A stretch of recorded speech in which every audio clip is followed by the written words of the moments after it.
दोस्तों, स्वागत करता हूं आपके अपने YouTube channel current GK with revision.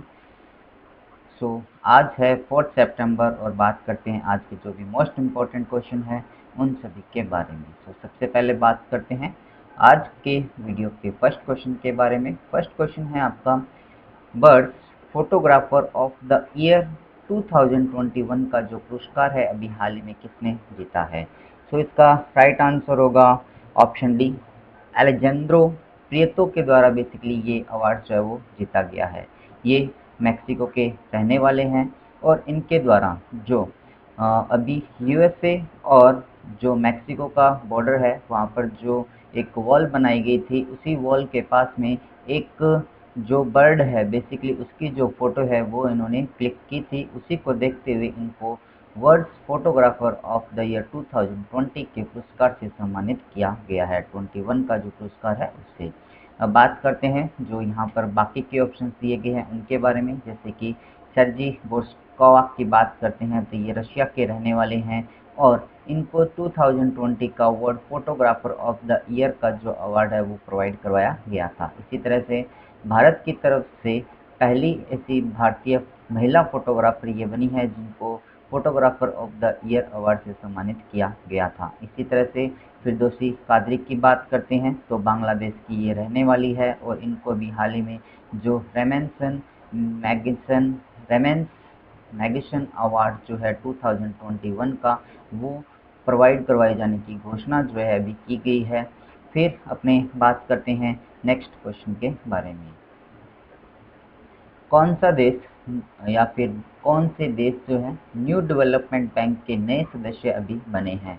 इसका राइट आंसर होगा option D, UAE country, Bangladesh और उरुग्वे। ये जो तीनों कंट्री है अभी न्यू डेवलपमेंट बैंक के नए सदस्य बन चुके हैं। इससे पहले जो न्यू डेवलपमेंट बैंक था उसके 5 सदस्य थे, अब इसके अंदर 3 और इंक्लूड कर दिए गए हैं तो टोटल 8 सदस्य जो है वो अभी इसके हो चुके हैं। अब बात करते हैं न्यू डेवलपमेंट बैंक के बारे में। इसका हेडक्वार्टर जो है वो शंघाई चाइना के अंदर प्रेजेंट है। इसकी स्थापना जो हुई थी वो 2014 के अंदर हुई थी। इसका जो स्थापना की गई थी वो ब्रिक्स जो कंट्रीज है उनके द्वारा की गई थी। अब यदि अपने बात करते हैं ब्रिक्स की, तो B for Brazil, R for Russia, I for India, C for China और एस फॉर साउथ अफ्रीका जो है बेसिकली इसके पूरा नाम इसका है।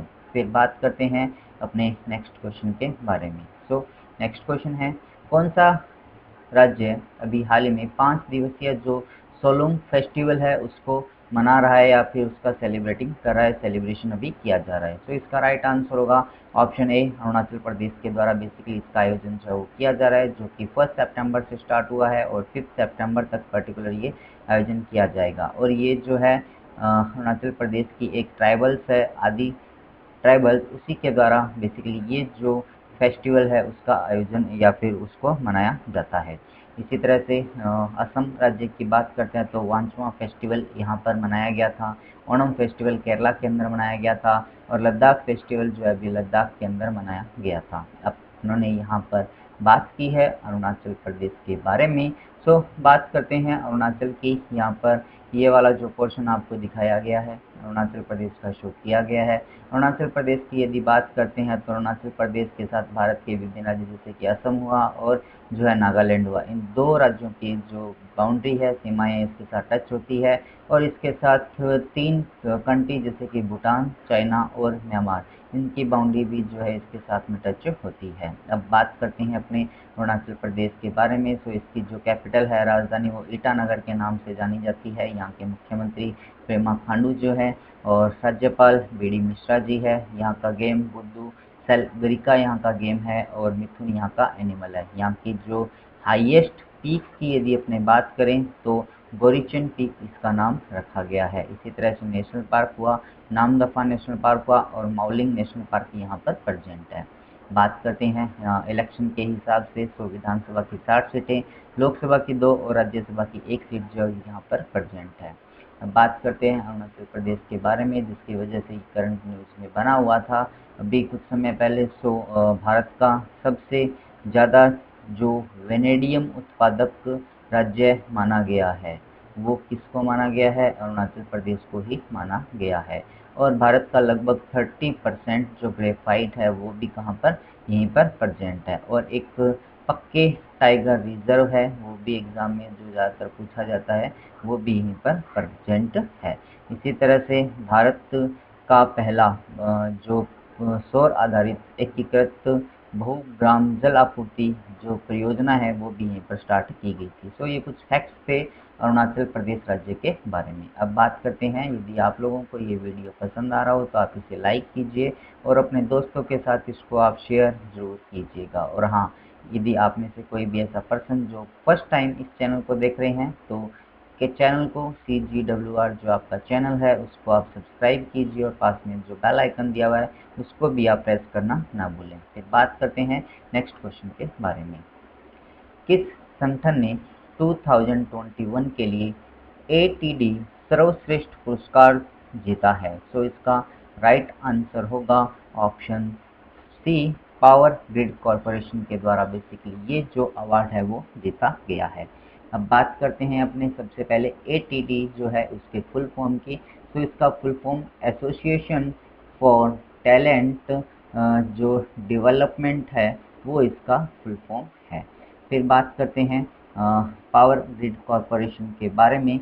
सो ये बेसिकली भारत की एक जो महारत्न कंपनी मानी जाती है वो है। और अभी प्रेजेंट टाइम के अंदर यदि अपने बात करते हैं इंडिया के अंदर 10 महारत्न जो कंपनी है वो यहाँ पर प्रेजेंट है। इसी तरह से आप लोग मुझे ये भी बताइएगा कि ये तो महारत्न है, सो नवरत्न कंपनी जो है वो इंडिया के अंदर कितनी अभी प्रेजेंट है और उनका नाम यदि आप लोग मुझे बता सकते हैं, क्योंकि ये जो क्वेश्चन है महारत्न कंपनियां कितनी हैं 10, ये आपका NTPC के अंदर एक पूछा गया था। इसी तरह से नवरत्न कंपनियों के बारे में पूछा गया था। तो टोटल 14 जो कंपनीज है वो नवरत्न के अंदर प्रेजेंट है। अब आप लोग मुझे महारत्न जो कंपनी है 10 उनके आंसर्स या उनके नाम कमेंट्स में लिख के जरूर बताइएगा। फिर बात करते हैं अपने बाकी के जो ऑप्शंस हैं उनके बारे में। जैसे कि इन्फोसिस की बात करते हैं तो $100 मिलियन को पार करने वाली भारत की चौथी कंपनी ये जो है वो बन चुकी है। मार्केट कैपिटलाइजेशन को इन्होंने प्राप्त किया है। NTPC की यदि अपने बात करते हैं तो इसके द्वारा एनर्जी का जो फील्ड होता है उसके अंदर बेस्ट अवार्ड इस ऑर्गेनाइजेशन को प्रोवाइड करवाया गया। और ITC अवार्ड जो है वो 2020 के अंदर ITC सस्टेनेबल डेवलपमेंट जो प्रोग्राम था उसके लिए अवार्ड जो है वो दिया गया था। इसी तरह से रिलायंस की बात करते हैं तो हुरून के द्वारा एक टॉप 500 जो कंपनीज है उनकी लिस्ट ओवरऑल वर्ल्ड के अंदर डिक्लेयर की गई, जिसके अंदर इंडिया की तरफ से रिलायंस जो है फर्स्ट पोजीशन पे रही है। अब बात करते हैं अपने पावर ग्रिड जो कॉरपोरेशन है उसकी जो स्थापना है वो 1989 के अंदर मानी जाती है और इसका हेडक्वार्टर जो है वो गुरुग्राम जो हरियाणा है वहाँ पर बेसिकली प्रेजेंट है। फिर बात करते हैं अपने नेक्स्ट क्वेश्चन के बारे में। पैरा ओलंपिक में 2 पदक जीतने वाली पहली भारतीय महिला जो है वो कौन बन चुकी है? सो इनको तो आप जानते होंगे अच्छी तरह से। इनका नाम जो है अवनी लखेरन है जो कि राजस्थान की रहने वाली है। और राजस्थान सरकार के द्वारा अभी इन्होंने जो पैरा ओलंपिक्स के अंदर गोल्ड मेडल जीता था पहले 10 मीटर एयर राइफल के अंदर। तो उसी को देखते हुए 3 करोड़ रुपीज़ जो है इनको कैश प्राइज दिए जाने की घोषणा जो है वो कर दी गई थी। इसी के साथ साथ राजस्थान के अंदर जो बेटी बचाओ बेटी पढ़ाओ अभियान की ब्रांड एम्बेसडर भी अभी इनको नियुक्त किया गया है। और अभी जो है ये ऐसी पहली महिला भी बनी है जिन्होंने कि एक ही पैरा ओलंपिक गेम के अंदर 2 मेडल जीते हैं। ये पहली भारतीय महिला जो है वो बन चुकी है। इन्होंने जो है 50 मीटर की जो एयर राइफल है उसके अंदर भारत के लिए ब्रॉन्ज मेडल जो है वो जीता है।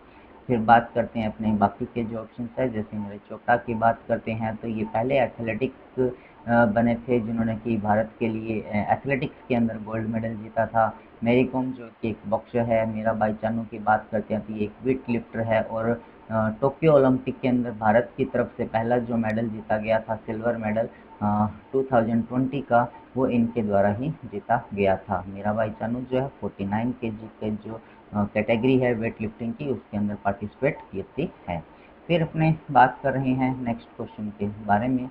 सो नेक्स्ट क्वेश्चन है आपका राजीव गांधी राष्ट्रीय उद्यान जो है नेशनल पार्क, उसका नया नाम बेसिकली अभी क्या रखा गया है? तो इसका राइट आंसर होगा औरंग नेशनल पार्क जो है वो इसका नाम रखा गया है। ये जो नाम है बेसिकली जो असम गवर्नमेंट है उसके द्वारा अभी चेंज कर दिया गया है। और फिर बात करते हैं अपने जो बाकी के ऑप्शन हैं उनके बारे में, जैसे कि मानस नेशनल पार्क हुआ, ये असम के अंदर प्रेजेंट है। दहिंग पटकाई जो कि पहले एक वाइल्ड लाइफ सेंचुरी थी, अब इसको कन्वर्ट करके नेशनल पार्क के अंदर जो है वो कन्वर्ट कर दिया गया।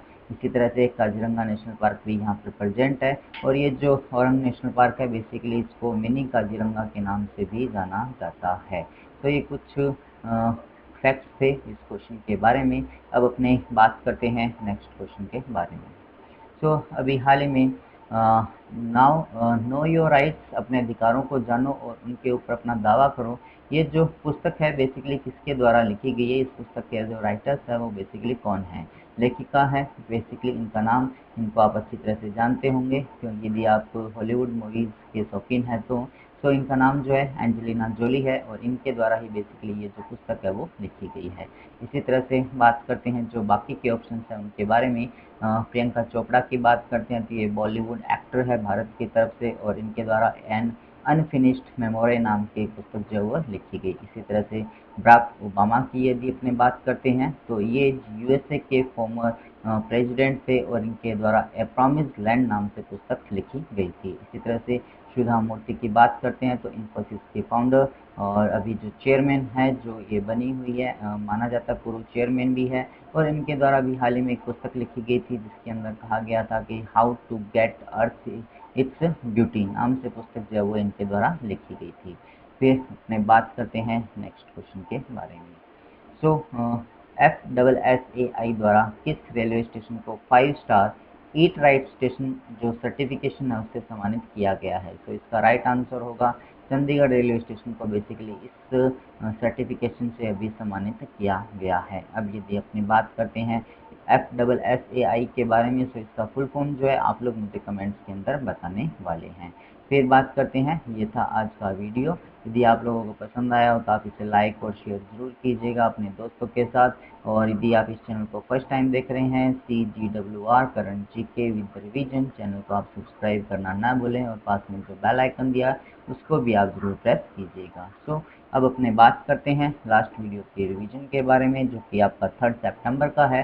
सो अभी यदि अपने बात करते हैं तो 2021 के लिए जो रेमनसन मैग्सेसे पुरस्कार है जिसको एशिया का नोबेल प्राइज़ कहा जाता है, वो अभी हाल ही में कितने लोगों को प्रोवाइड जो है वो ये किया गया है? तो इसका राइट आंसर है 5 लोगों को बेसिकली ये प्रोवाइड करवाया गया है। अब यदि अपने बात करते हैं तो स्टीवन मुंशी नाम के एक पर्सन है जो कि साउथ ईस्ट एशिया से संबंधित है, उनको ये अवार्ड दिया गया। इसी तरह से फिर दोषी कादरी की बात करते हैं जो कि बांग्लादेश की रहने वाली है और इन्होंने जो अफोर्डेबल वैक्सीन जो चैम्पियन जो है इनको माना गया था। और इसी तरह से पाकिस्तान के जो मोहम्मद अमजाद शाकिब है जो कि गरीबी को मिटाने के लिए बेसिकली काम कर रहे हैं पाकिस्तान के, इनको दिया गया है। और वॉच डॉग नाम से एक अपने बात करते हैं, वॉच डॉग नाम से एक जर्नलिस्ट है या फिर अपने मीडिया की कह सकते हैं कि मीडिया है, अपने बात करते हैं तो ये बेसिकली इंडोनेशिया का, तो उसको भी ये अवार्ड दिया गया है। और फिलीपींस के जो रॉबर्ट बैलोन है जो कि एक फिशरमैन और कम्युनिस्ट एनवायरमेंटलिस्ट है, इनको ये जो अवार्ड से सम्मानित किया गया। BSF के नए जो DG है वो पंकज कुमार सिंह जी को चुना गया है। मेरा काम मेरा मान जो योजना है पंजाब राज्य के द्वारा स्टार्ट की गई है और 2021 के लिए जो CII एनर्जी लीडर अवार्ड है वो बेसिकली NTPC ने जीता। और JB मोहपात्रा को CBDT का जो नया अध्यक्ष है वो नियुक्त किया गया। इसी तरह से स्मृति ईरानी की बात करते हैं जो कि WCD की मिनिस्टर है, वो अपने बात करते हैं तो उन्होंने पोषण 2.0 जो अभियान है वो बेसिकली उसका स्टार्ट इन्होंने किया, उद्घाटन किया। और ये जो पोषण अभियान है वो 2018 के अंदर स्टार्ट किया गया था। इसी तरह से बात करते हैं तो गोवा राज्य के द्वारा बेसिकली वहाँ पर रहने वाले लोगों को महीने के लिए 16,000 लीटर जो वाटर है वो फ्री के अंदर प्रोवाइड करवाने जाने की घोषणा यहाँ के मुख्यमंत्री प्रमोद सिंह सावंत जी के द्वारा की गई है। इसी तरह से बात करते हैं एक मल्टीनेशनल एक्सरसाइज है जैपेड 2021 जिसकी जो मेज़बानी है वो रशिया कंट्री के द्वारा बेसिकली की जाएगी और इसके अंदर टोटल 17 जो कंट्रीज़ है वो इसके अंदर पार्टिसिपेट करेगी। सो ये था आज का कंप्लीट वीडियो, और यहाँ पर जो भी क्वेश्चंस और आंसर आपको शो किए गए हैं, आज के क्वेश्चन एंड आंसर है। और हाँ, यदि आप लोग ये जानना चाहते हैं कि प्रेजेंट टाइम के अंदर कितने सुप्रीम कोर्ट के जजेस हैं और कितनी पोस्ट खाली है, तो आप ये वाला जो वीडियो है बेसिकली देखना ना भूलें। So at the last, thanks for watching, thank you so much.